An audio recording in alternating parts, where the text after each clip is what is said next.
That's why startups are going to be so hard, because the exit strategies are so less clear than they were 10 years ago. You know, it used to be that you had, well, we started off in a mode where at the beginning of this cycle, that the exit strategy was planned to be IPO and acquisition was opportunistic.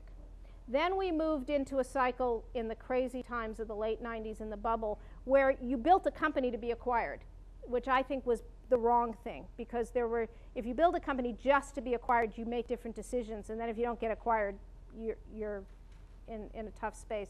But now we're in a situation where the IPO market is not clear for a while because of the risk-adverse nature and the scandals and everything else, and acquisitions are impacted by that. So I think both are going to be harder exit strategies, and my only answer is patience.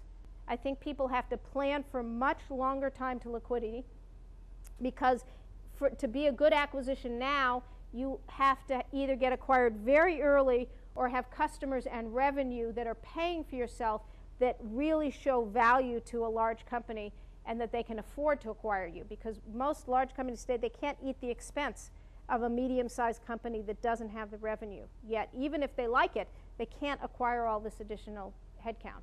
So I think it's going to be fewer companies that are going to succeed, because those are really the only two exit strategies, right? I mean, either you go public or you get bought.